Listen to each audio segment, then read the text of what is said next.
Super Typhoon Haiyan, one of the most powerful tropical cyclones ever recorded, was a force of nature that left an indelible mark on history.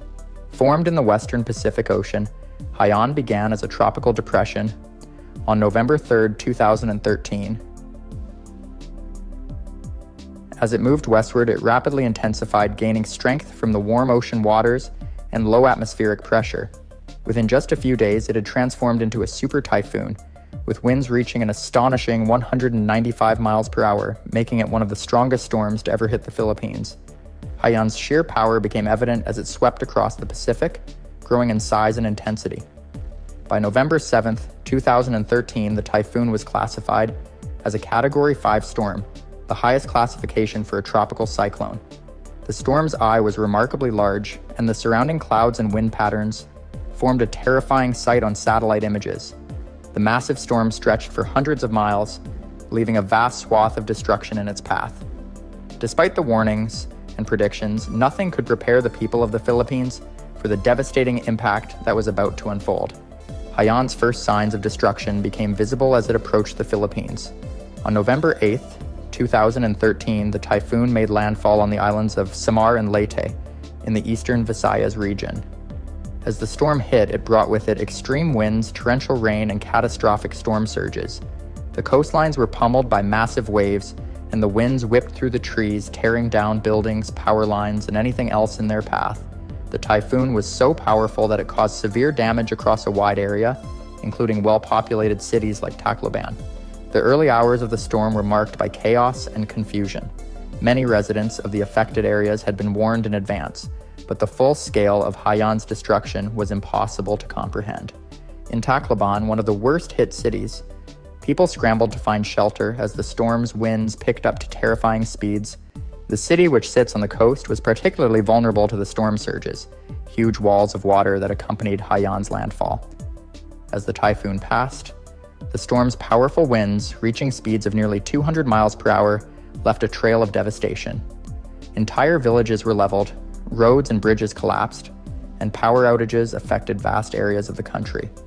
Communications were also cut off, making it nearly impossible for authorities to assess the full extent of the damage or coordinate emergency response efforts. The destruction was overwhelming, and people across the region were left in utter shock, trying to piece together what had just happened. Haiyan was not just a test of nature's strength, but also a test of humanity's resilience. The typhoon would go on to become one of the deadliest disasters in Philippine history, but it also sparked a massive international relief effort. In the face of unimaginable destruction, the world would come together to provide help, support, and aid to the communities affected by this catastrophic storm. The story of Haiyan, from its formation to its landfall, is one of nature's raw power and the courage of people determined to survive against all odds. When Super Typhoon Haiyan made landfall on November 8, 2013, it unleashed a wave of destruction unlike anything the Philippines had experienced before. The full scale of the devastation became apparent as entire communities were obliterated within hours. With winds reaching up to 195 miles per hour and massive storm surges, no part of the region was spared. The immediate impact was catastrophic, particularly in Tacloban City, which would go on to become the face of the disaster's destruction. The typhoon's storm surge, a massive wall of water generated by the strong winds, flooded coastal areas, devastating everything in its path. In Tacloban, the surge was so powerful that it swept away entire homes, cars, and buildings, leaving only piles of rubble and debris. The surge also caused widespread flooding, inundating roads, and cutting off access to essential services. Many people who lived along the coast or in low-lying areas were trapped by the rising water, with little to no warning. The destruction didn't stop at the coast. As the storm moved inland, its fury was felt across the eastern Visayas and beyond. Thousands of houses were destroyed, leaving families homeless. Infrastructure, including roads, bridges, and airports, was severely damaged or completely destroyed, making it nearly impossible for rescue teams to reach the hardest-hit areas. In some regions, communication lines were also downed, isolating entire communities from the outside world. The damage to critical infrastructure was particularly devastating. Hospitals and medical facilities were overwhelmed with the injured, but many were also damaged, rendering them unable to provide adequate care. With thousands of people in need of medical attention, the lack of resources and facilities compounded the crisis. The typhoon left hundreds of thousands of people without access to clean water, sanitation, or food. In the face of such overwhelming destruction, the need for immediate humanitarian aid was urgent. The death toll was staggering, with the Philippines government estimating that over 6,000 people lost their lives. Thousands more were injured, many severely, and the psychological trauma left behind by the typhoon was immense. Entire families were wiped out in an instant, and survivors were left with little more than the clothes on their backs. As bodies began to accumulate in the affected areas, the situation became increasingly dire, and it was clear that the devastation would take years to recover from. One of the most heartbreaking aspects of the aftermath was the sheer scale of displacement. Around 4 million people were displaced by the typhoon, forced to seek refuge in evacuation centers or with relatives. These temporary shelters, often overcrowded and lacking basic necessities, became a common sight across the affected regions. The displaced individuals faced not only physical hardships, but also emotional and mental distress as they came to terms with their losses. In the days following the disaster, the urgency for humanitarian assistance grew. The Philippines government, along with the help of international organizations and the global community, began to mobilize aid efforts. However, the scale of the disaster was so vast that it was initially difficult to coordinate the relief efforts. Thousands of relief workers from across the world were sent to help, but logistical challenges such as blocked roads and damaged airports slowed the delivery of essential supplies. In the wake of Typhoon Haiyan, the international community stepped up to provide support. Organizations like the Red Cross, UNICEF, and World Food Program, among many others, rushed to the Philippines with supplies of food, clean water, and medical equipment. However, despite their best efforts, the need for aid far outstripped the available resources, and it was clear that rebuilding would take many years. The typhoon not only brought death and destruction, but also exposed the vulnerability of the Philippines to natural disasters. The country's geographic location makes it prone to typhoons and other extreme weather events, and the impact of Haiyan underscored the need for better disaster preparedness and response systems. The lessons learned from this disaster would eventually lead to reforms and improvements in the Philippines' disaster management strategies. In the weeks following the storm, efforts to clear debris, restore power, and provide medical care were underway, but the challenge was far from over. The survivors faced an uncertain future, and it was clear that recovery would require a long-term, sustained effort. The devastation left by Super Typhoon Haiyan was overwhelming, but it also brought out the strength and resilience of the Filipino people, who began the difficult process of rebuilding their lives from the rubble. As the full extent of the devastation from Super Typhoon Haiyan began to unfold, it became evident that the scale of the disaster was so immense that no single country or organization could handle the response on its own. The Philippine government was stretched thin, trying to coordinate relief efforts amidst widespread damage and communication breakdowns. Local authorities, many of whom had lost their own homes and loved ones, were unable to immediately respond on the ground. It was then that the international community rose to the occasion, sending help from all corners of the globe. The initial days after the typhoon struck were chaotic, as rescue teams scrambled to locate survivors, distribute aid, and provide medical assistance. It was a race against time. Roads were blocked, airports were damaged, and many communities were completely cut off from the outside world. Despite these challenges, local first responders, firefighters, police, and ordinary citizens risked their lives to help those in need. They carried survivors to safety, dug through rubble in search of the missing, and provided whatever resources they could muster. The response from international organizations was swift and extensive. The United Nations, along with non-governmental organizations, NGOs, including the International Federation of Red Cross and Red Crescent Societies, sent thousands of experts, volunteers, and humanitarian workers to assist with the crisis. Among the first to arrive were medical teams, who set up field hospitals to treat the wounded. Doctors Without Borders, Médecins Sans Frontières, one of the most prominent medical aid groups in the world, arrived in the hardest-hit areas, offering vital treatment and care to the injured. This swift medical response undoubtedly saved countless lives in the aftermath. One of the most significant challenges in the aftermath of Typhoon Haiyan was ensuring that survivors received enough food and clean water. The typhoon destroyed agricultural crops and devastated fishing communities, leaving families without access to the resources they had once relied on. International relief teams worked tirelessly to airlift food and water supplies to the most vulnerable regions. The World Food Program, WFP, led the charge, distributing tons of rice, canned goods, and water to the displaced population. Emergency food distributions were coordinated in evacuation centers, providing temporary relief to those who had lost everything. But it wasn't just about food and water. The psychological toll of the disaster was overwhelming.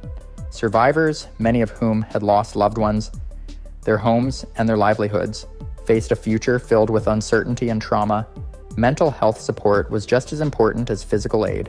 Psychologists and counselors were deployed to help people cope with the overwhelming grief, fear, and stress that followed the disaster. The emotional scars from the tragedy would last long after the physical rebuilding was complete. Meanwhile, nations around the world pledged millions of dollars in aid to assist the Philippines' recovery. Countries like the United States, Australia, Japan, and the United Kingdom sent financial contributions, supplies, and technical expertise. The U.S. military played a critical role in the immediate aftermath, providing search and rescue teams, helicopters for aerial assessments, and even airlifting supplies to isolated areas. The American Red Cross also mobilized large-scale disaster relief efforts, coordinating with local chapters to ensure supplies reach those in need. In addition to the large-scale international aid, smaller grassroots organizations played a vital role in the relief process. Local churches, community groups, and volunteers came together to provide food, clothing, and shelter to those who had lost everything. Some Filipino citizens whose own homes were intact opened their doors to their fellow countrymen, offering refuge in the face of unimaginable devastation. This spirit of solidarity became one of the defining characteristics of the recovery efforts. Despite the overwhelming destruction, the resilience of the Filipino people was undeniable.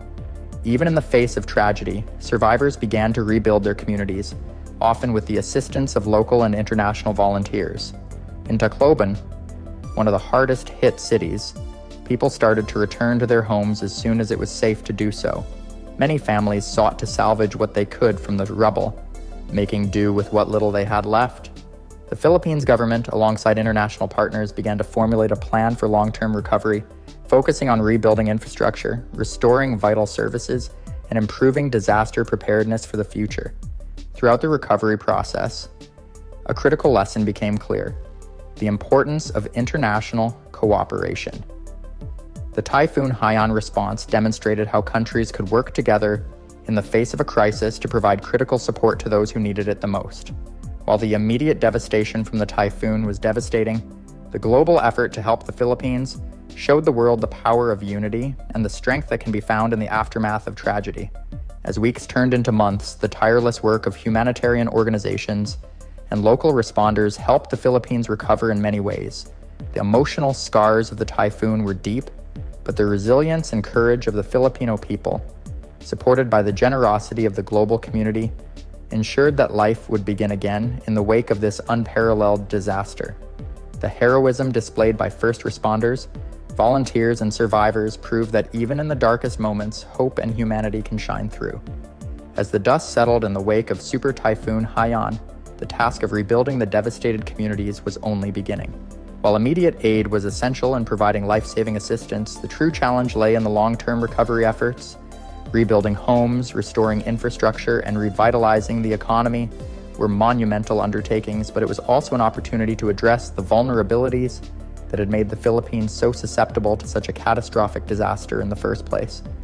The lessons learned from Haiyan would shape the country's future disaster preparedness and response strategies for years to come. One of the first lessons that emerged was the need for stronger, more resilient infrastructure. Many buildings, roads, and bridges were simply not equipped to withstand the intense winds and flooding brought on by the typhoon. In the years following the disaster, the Philippine government, in collaboration with international partners, worked to improve the resilience of critical infrastructure. New construction projects focused on using more durable materials and designs that could withstand future storms. The aim was to create a more disaster-resilient environment, especially in areas known to be at high risk for typhoons and other extreme weather events. Another significant lesson came from the sheer scale of the storm surge, which devastated coastal communities. Haiyan demonstrated just how vulnerable these areas were to storm surges and flooding, which often had the most destructive impact. In response, new policies were enacted to relocate people from high-risk areas. Many coastal communities were given assistance to moved to safer locations further inland, where the threat of storm surges would be minimized. This strategy became part of the Philippines' broader disaster risk reduction and management program.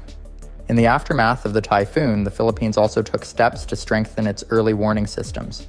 While the country had some disaster preparedness systems in place, Typhoon Haiyan's rapid intensification and the speed with which it made landfall revealed gaps in the country's ability to forecast and respond to such extreme events. By improving meteorological tools and enhancing communication systems, the government aimed to give citizens more time to prepare for future storms.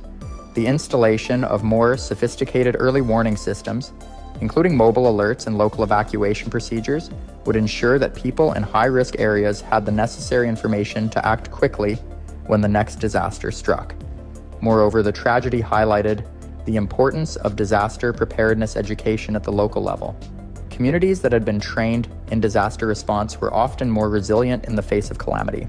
Schools, local governments, and community centers began to host regular drills and educational programs to teach people how to respond in case of a natural disaster. The typhoon served as a wake-up call, leading to widespread efforts to ensure that every citizen understood the risks they faced and knew what steps to take to protect themselves and their families. The economic impact of Typhoon Haiyan was profound. Thousands of people lost their livelihoods, especially in sectors like agriculture and fishing, which are critical to the Philippine economy. The destruction of crops, the sinking of fishing boats, and the collapse of businesses left many communities struggling to get back on their feet. Rebuilding the economy became a key priority, with efforts focused on restoring agricultural production, providing microloans to small businesses, and offering employment opportunities to those who had lost their jobs. International donors also stepped in to support these economic recovery efforts, providing funding for job creation and economic rebuilding projects. On a global scale, Super Typhoon Haiyan helped to reignite discussions about the impacts of climate change and the vulnerability of many developing countries to extreme weather events. Haiyan's intensity and destruction were a stark reminder of the dangers posed by a warming planet. In the years following the typhoon, the Philippines became a vocal advocate for global action on climate change, calling for stronger international agreements to mitigate the effects of rising global temperatures. The country's experience with Haiyan became a powerful example for other nations to take climate action seriously and prioritize disaster risk reduction in the face of an uncertain future. As time passed, the physical scars of Typhoon Haiyan began to fade. Many communities were rebuilt and infrastructure was restored. However, the emotional and psychological scars left by the storm remained. Families that had lost loved ones, communities that had been uprooted, and survivors who had witnessed unimaginable destruction carried the weight of this trauma for years. Mental health support continued to be a critical component of the recovery process, and local organizations continued to offer counseling and support to those struggling with the aftermath. Super Typhoon Haiyan had undoubtedly left a lasting mark on the Philippines, but it also demonstrated the resilience of the Filipino people. The courage, determination, and solidarity shown in the face of disaster were nothing short of inspiring. While the storm itself was a tragedy, the recovery efforts that followed highlighted the power of global cooperation, the strength of the human spirit, and the importance of preparedness in the face of the unknown. In conclusion, the lessons learned from Typhoon Haiyan have had a profound impact on disaster management practices in the Philippines and around the world. The typhoon underscored the need for stronger, more resilient communities and infrastructure, the importance of early warning systems, and the critical role of international cooperation. As the country continues to rebuild and prepare for future storms, the spirit of unity and resilience remains a powerful reminder of what can be achieved even in the darkest of times. Though the memory of Typhoon Haiyan will never fade, the efforts to protect lives and livelihoods in the future will ensure that its legacy lives on in the form of a more prepared, resilient world.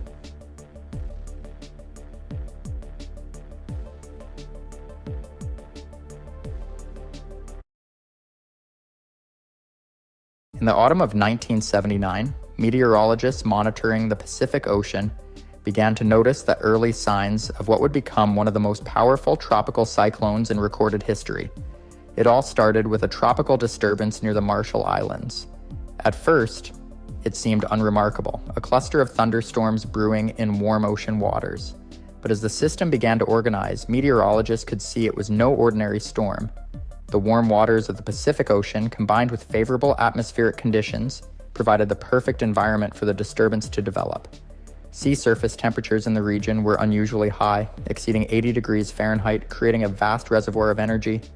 At the same time, low wind shear, a condition where winds at different altitudes are not drastically different in speed or direction, allowed the storm to maintain its structure and grow rapidly. As the storm gathered strength, the Japan Meteorological Agency officially classified it as a tropical depression on October 8, 1979. By October 9th, it had intensified into a tropical storm, earning the name Tip. Over the next few days, Tip's growth was extraordinary. It transformed from a modest tropical storm into a full-fledged typhoon, its spiraling bands of clouds stretching farther and farther across the ocean. By October 11th, Tip reached the status of a super typhoon. At its peak, the storm boasted winds of over 190 miles per hour and a minimum central pressure of 870 millibars, the lowest ever recorded for a tropical cyclone. These figures alone make Typhoon Tip a meteorological marvel, but the storm's size was equally astonishing. At its largest, Tip's circulation spanned over 1,380 miles in diameter, making it the widest tropical cyclone ever documented. The immense size and power of Tip were not just theoretical measurements, they represented a serious threat to anyone in its path. Meteorologists faced the daunting challenge of predicting where the storm would go and how intense it would become. In an era without modern satellite imagery or advanced computer modeling, this task was as much an art as it was a science. Using weather balloons, aircraft reconnaissance, and early satellite data, they worked tirelessly to track Tip's progress. By mid-October, Tip had become a storm that defied imagination. Its enormous eye, a calm, eerily clear area at the center of the storm, measured over 20 miles across, surrounded by towering walls of clouds where the most violent winds and heaviest rains churned. This was the calm before the chaos, as the typhoon approached areas where its impact would be felt most acutely. Communities across the Western Pacific scrambled to prepare. In Japan and nearby islands like Guam, authorities issued evacuation orders, closed schools and businesses, and braced for the storm's arrival. People boarded up windows, secured their belongings, and sought refuge in designated shelters. Despite the best efforts of forecasters and officials, the sheer scale of Tip's power made it impossible to predict the exact extent of the destruction that lay ahead. Part 1 of this journey into Typhoon Tip's history ends here, with the storm at its peak intensity and a sense of unease hanging heavy over the Pacific. The next part will delve deeper into Tip's path and the impact of this colossal storm on the people and places in its way. As Typhoon Tip reached its peak intensity in mid-October of 1979, its immense size and power set it apart from any storm in recorded history. With its towering clouds, vast wind field, and record-breaking low pressure, Tip became a force of nature that demanded respect and fear. The storm's trajectory was closely monitored as forecasters worked tirelessly to predict its path and issue timely warnings to the regions at risk. Tip began its journey westward across the Pacific, its spiraling arms stretching out over 1,380 miles. The storm churned through open waters, gathering moisture and energy from the warm ocean surface.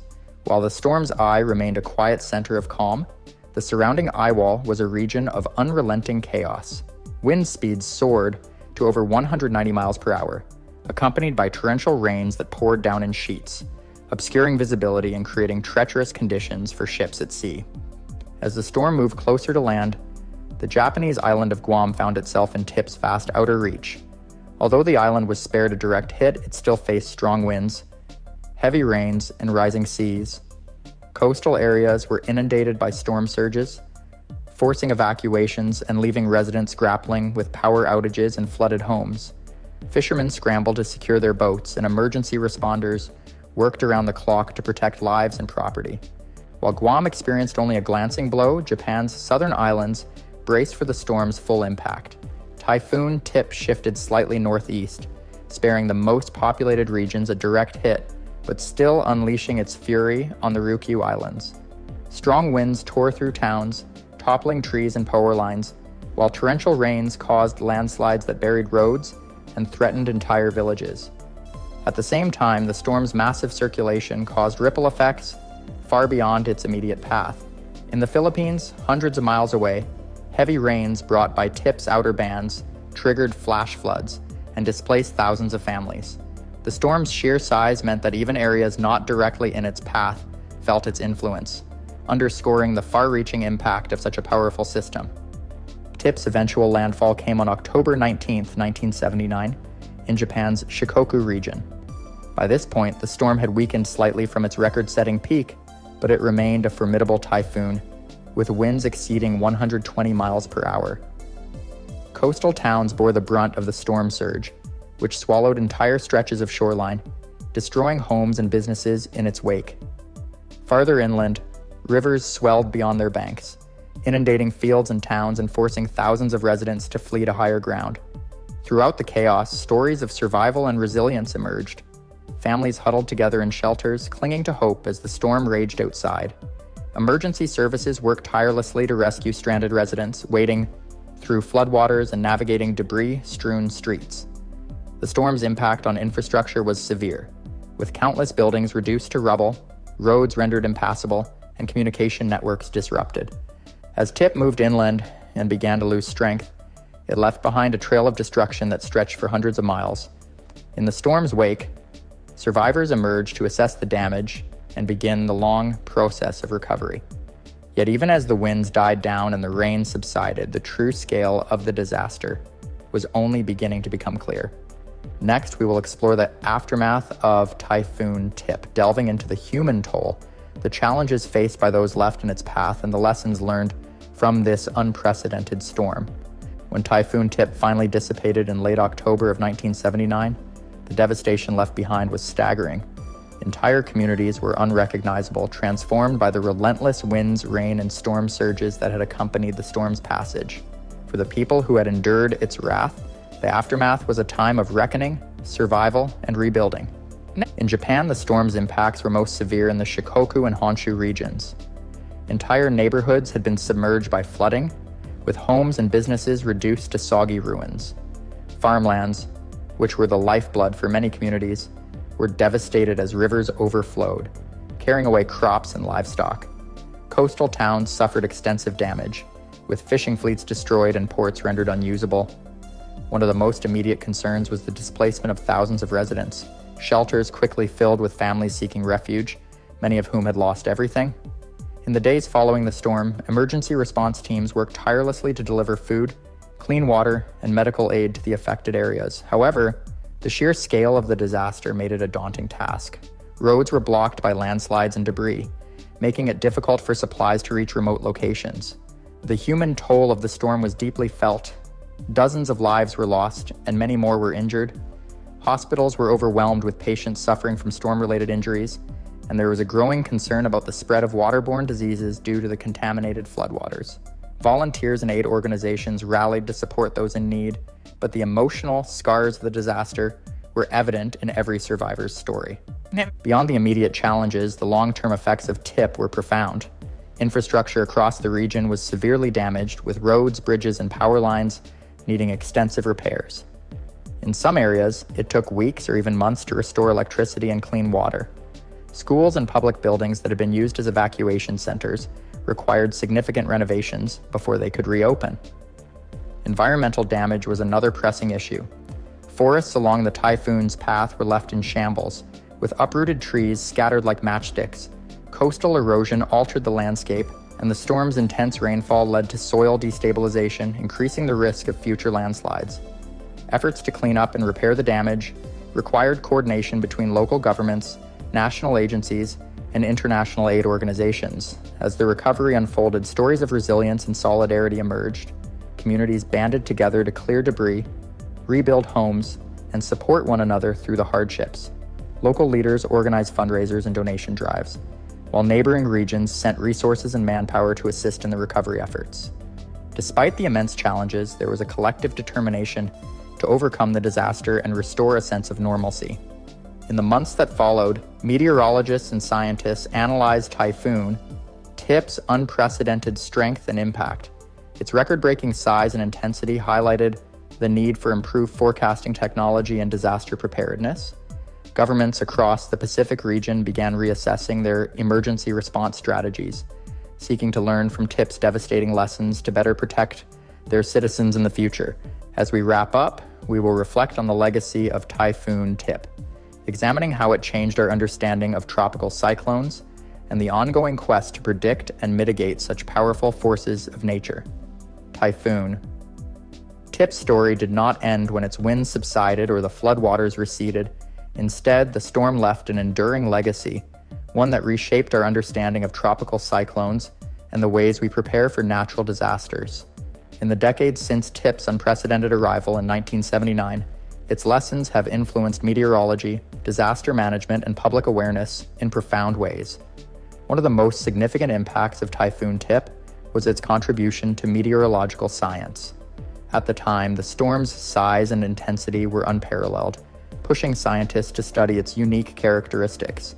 Researchers examined how Tip's interaction with warm ocean waters and atmospheric conditions created the perfect environment for such a colossal storm to form. This research not only deepened our understanding of typhoon dynamics, but also helped improve predictive models, enabling forecasters to anticipate storm behavior with greater accuracy. Tip also highlighted the importance of advancements in storm monitoring technology. In the late 1970s, satellite imagery was still in its early stages, and weather data collection relied heavily on reconnaissance aircraft and surface observations. The challenges of tracking Tip underscored the need for more robust satellite systems, which have since become essential tools in monitoring tropical cyclones worldwide. Today, meteorologists can track storms in real time, providing earlier warnings and saving countless lives. On a societal level, Tip served as a wake-up call for disaster preparedness.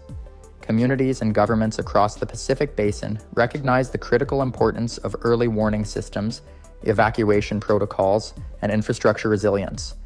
In Japan, where the storm's impact was most severe, efforts were made to strengthen coastal defenses, improve flood management systems, and educate the public on how to respond to typhoons. These measures have undoubtedly reduced the toll of subsequent storms in the region. The human stories of Typhoon Tip, of loss, resilience, and recovery, also played a pivotal role in fostering a deeper appreciation for the power of nature. Survivors' accounts of the storm's fury and its aftermath served as a stark reminder of the vulnerability of coastal communities.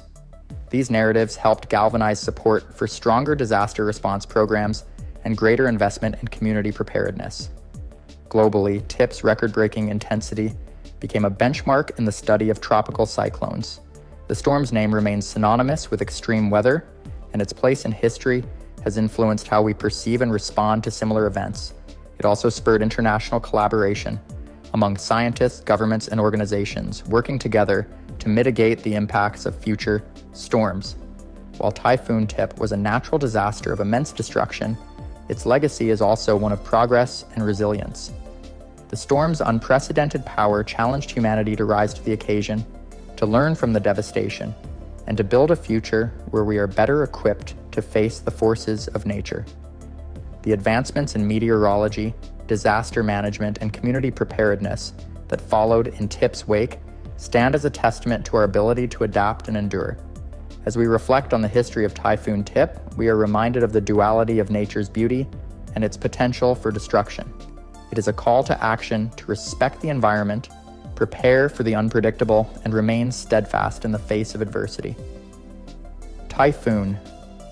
Tip may have been a storm of the past, but its lessons are timeless, serving as a guide for navigating the storms of the future. Typhoon Nina, also known locally as Typhoon Bibeng, remains one of the most devastating storms in the history of Asia. This catastrophic event took place in early August of 1975 and became notorious not just for its strength, but for the extraordinary loss of life and destruction it caused. Before it made landfall, Typhoon Nina had already gained a reputation as a fierce and unpredictable tropical cyclone in the western Pacific Ocean, showing signs early on that it could become a catastrophic storm. The storm first began as a tropical disturbance off the coast of Guam. Warm sea surface temperatures and favorable atmospheric conditions quickly allowed the system to strengthen, and by the first few days of August, it had developed into a tropical storm. As it moved westward, heading toward the Philippines, Typhoon Nina continued to grow in size and intensity. Meteorologists tracked its progress closely, issuing early warnings to the regions in its path. Despite these warnings, the sheer power of the storm was beyond what most could imagine at the time.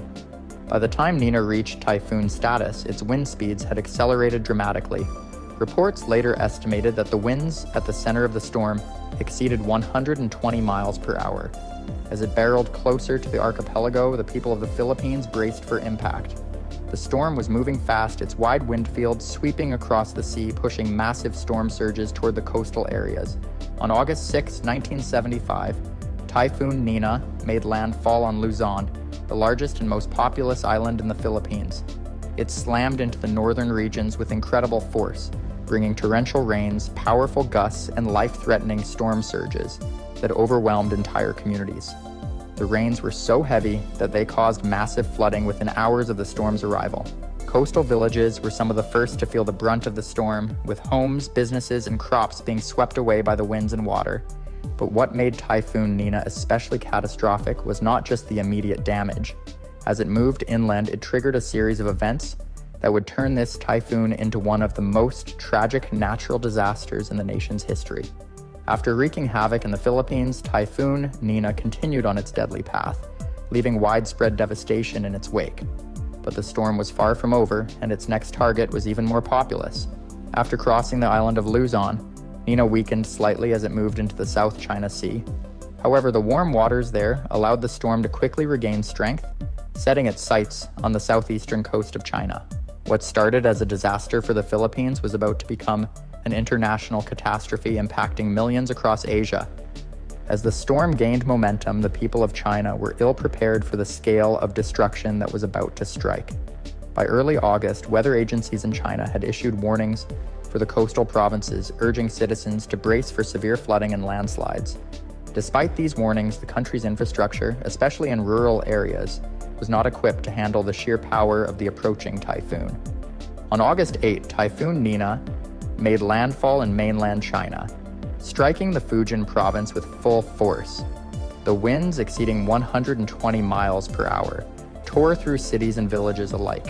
Entire towns were submerged as torrential rains flooded rivers, causing them to overflow and swallow everything in their path. Farmlands were destroyed, homes were flattened, and roads became impassable due to mudslides and debris. What made Nina particularly deadly in China was the failure of several dams, including the infamous collapse of the Banqiao Dam, which led to one of the deadliest dam failures in history. The Banqiao Dam, located in the Hainan province, had been built to withstand massive floods, but it was no match for the intensity of Typhoon Nina. As the storm dumped massive amounts of rain over the region, water levels in the dam rose uncontrollably. On the night of August 8, the dam burst, releasing a wave of water that wiped out entire villages downstream. The resulting flood created a cascade of destruction, taking the lives of tens of thousands of people and leaving hundreds of thousands homeless. The failure of the dam was a turning point in the disaster as the floodwaters swept through the countryside, causing widespread chaos and loss of life. But the devastation didn't stop in China. Typhoon Nina's immense power affected other countries in the region as well. Taiwan, which was in the storm's direct path as it moved northward, faced heavy rains and strong winds that caused significant damage to infrastructure and agriculture. Vietnam and Laos also experienced residual effects from the typhoon, with torrential rains flooding rural areas and leaving communities stranded without food or clean water for days. In all, Typhoon Nina was a regional disaster affecting not only the Philippines, but also much of East and Southeast Asia. The scale of the destruction extended far beyond what anyone could have anticipated, with the storm leaving a lasting legacy in every country it touched. As the winds died down and the rain began to taper off, the true extent of Typhoon Nina's devastation became evident. Survivors emerged from the wreckage to find their homes destroyed and their communities in ruins. In the Philippines, the recovery efforts began almost immediately, but the sheer scale of destruction made it an uphill battle. Government agencies, alongside international organizations, mobilized to provide assistance to those affected. However, the challenges were immense, with communication lines down and roads blocked by debris, hampering relief efforts. In the Philippines, the government declared a state of emergency in the hardest-hit areas. Rescue teams were dispatched to remote locations where entire villages had been swept away and many communities were cut off from aid. Local volunteers, often risking their own safety, joined the efforts to locate survivors trapped under the rubble or stranded in isolated areas. Relief centers were set up to provide food, water, and medical assistance, but the resources quickly became strained as more people sought help. The United Nations stepped in, coordinating an international relief effort that brought supplies and aid workers from around the globe. Countries such as Japan, the United States, and Australia sent planes filled with food, medical supplies, and equipment to aid in the recovery. Non-governmental organizations also played a critical role, setting up shelters and providing essential services to those displaced by the storm. As the focus shifted to recovery in the Philippines, the situation in China became a pressing concern. With the Banqiao Dam disaster, the Chinese government faced an unprecedented humanitarian crisis.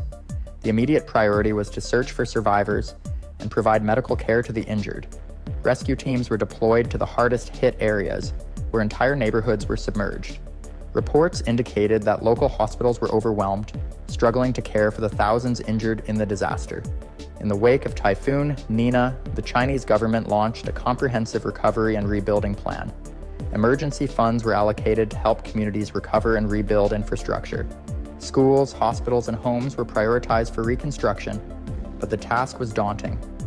The government also faced scrutiny over the failure of the dam, prompting investigations into the quality of construction and maintenance practices that led to such a catastrophic failure. In Taiwan, Vietnam, and Laos, recovery efforts were underway as well. Local governments worked to restore power and clean up debris, but the damage to agriculture was significant, with crops destroyed and livelihoods lost. Farmers faced an uncertain future, and many communities struggled to access clean water and food supplies. In response to the regional crisis, neighboring countries also offered assistance, sharing resources and expertise to aid recovery efforts across borders. The disaster brought attention to the broader issue of climate resilience in the region. Experts and government officials began to discuss the need for better disaster preparedness, improved infrastructure, and more robust emergency response systems to mitigate the impacts of future storms. Typhoon Nina served as a harsh reminder of the vulnerability of coastal and riverine communities to the increasing frequency and intensity of extreme weather events, prompting calls for action at both local and international levels. As the weeks turned into months, the survivors of Typhoon Nina slowly began to rebuild their lives amidst the wreckage, united by their shared experience of loss and resilience. The typhoon left an indelible mark on the hearts and minds of those who lived through it, reminding them of the power of nature and the strength of community in the face of adversity. As the dust began to settle from the immediate chaos following Typhoon Nina, the region started to reflect on the lessons learned from this devastating storm. In the Philippines, discussions emerged regarding the need for stronger building codes and infrastructure improvements to withstand future typhoons. The government began collaborating with international engineering firms and disaster management organizations to assess existing structures and develop a comprehensive plan to reinforce vulnerable areas. Education on disaster preparedness became a priority as communities recognized the importance of being equipped with the knowledge and tools to respond effectively to future emergencies. Schools incorporated disaster response training into their curricula, teaching children and their families how to prepare for severe weather events, identify safe shelters, and create emergency plans. Community workshops were organized, where local leaders shared insights on resilience and recovery, fostering a culture of preparedness. In China, the Banqiao Dam disaster prompted a nationwide reevaluation of dam safety and flood management systems. The government initiated rigorous inspections of all major dams, implementing stricter regulations and maintenance schedules to prevent similar catastrophes. Public discussions around environmental sustainability gained momentum as citizens and officials alike began to understand the need for responsible management of natural resources and the impact of urban development on flood risks. The experience of Typhoon Nina also highlighted the interconnectedness of countries in the region when facing natural disasters. Regional cooperation became a focal point, with leaders from the Philippines, China, Taiwan, and other affected nations meeting to discuss joint initiatives for disaster response and recovery. They explored the establishment of a regional disaster management framework that would facilitate information sharing, resource allocation, and collaborative training exercises. In the wake of the typhoon, the economy of the affected regions took a significant hit, agriculture suffered tremendously, particularly in the Philippines, where rice and other staple crops were destroyed. Farmers struggled to recover, leading to food shortages and increased prices. Local governments, alongside international aid organizations, implemented programs to provide financial assistance and resources to farmers to help them rebuild their livelihoods. The importance of crop diversification and sustainable agricultural practices became apparent as communities sought to create more resilient farming systems, less vulnerable to extreme weather. The psychological toll of Typhoon Nina also became evident as time passed. Many survivors struggled with the trauma of loss and displacement, and mental health services became a crucial aspect of recovery efforts.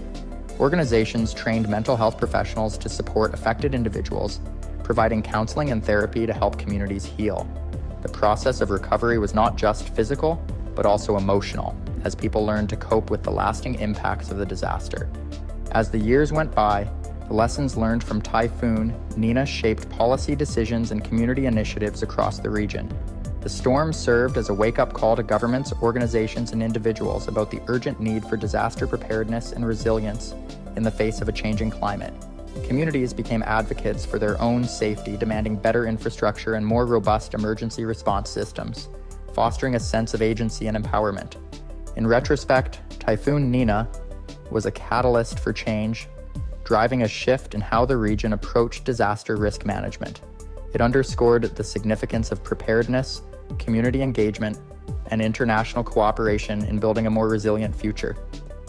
The memories of the storm remained vivid, a poignant reminder of nature's power and the enduring strength of those who faced its wrath. As the years passed since Typhoon Nina, communities across the affected regions continued to rebuild and reflect on the profound impact of that catastrophic event. The scars left by the typhoon remained etched in the landscape and in the hearts of those who experienced its fury, serving as a constant reminder of the vulnerability faced by populations in disaster-prone areas. Yet, amidst the memories of loss and devastation, stories of resilience and recovery emerged, illustrating the indomitable spirit of those who weathered the storm. In the Philippines, the experience of Typhoon Nina ignited a sense of unity among communities. Neighborhoods that had once been fragmented began to work together, sharing resources, knowledge, and support in ways that had not been seen before. Local organizations, strengthened by the shared experience of loss, formed networks to assist those still struggling to regain stability. Community leaders organized regular meetings to discuss ongoing challenges, ensuring that everyone had a voice in shaping their recovery and future preparedness plans. The government's commitment to improving infrastructure gained momentum, with investments made in roads, bridges, and evacuation centers designed to withstand future storms. Communities began to embrace innovative technologies such as early warning systems and mobile apps to receive real-time updates on severe weather. This integration of technology into disaster management significantly enhanced the region's ability to respond swiftly to warnings and minimize potential loss of life and property. In China, the lessons learned from the Banqiao Dam disaster prompted a national discourse on sustainable development. The emphasis on responsible urban planning and environmental conservation became central to discussions around infrastructure projects. Citizens began to advocate for policies that prioritized the environment, recognizing the delicate balance between development and nature. The government responded with initiatives aimed at restoring natural ecosystems and investing in green infrastructure to mitigate the impacts of future flooding. Throughout the region, the bonds forged in the aftermath of Typhoon Nina contributed to a greater understanding of the importance of international cooperation in disaster management.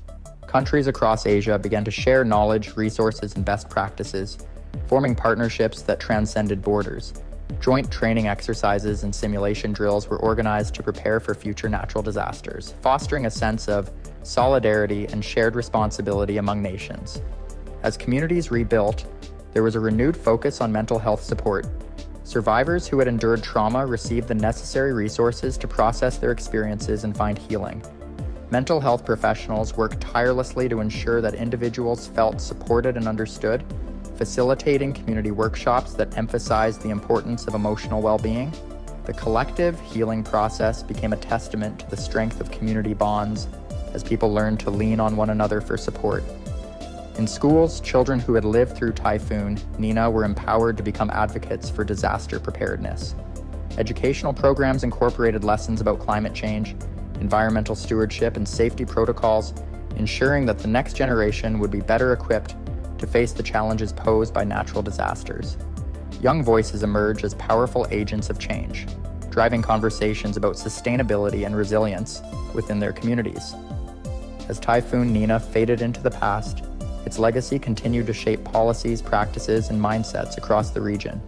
The storm had been a devastating event, but it also served as a catalyst for transformation, prompting societies to confront their vulnerabilities and take proactive steps toward building a safer, more resilient future.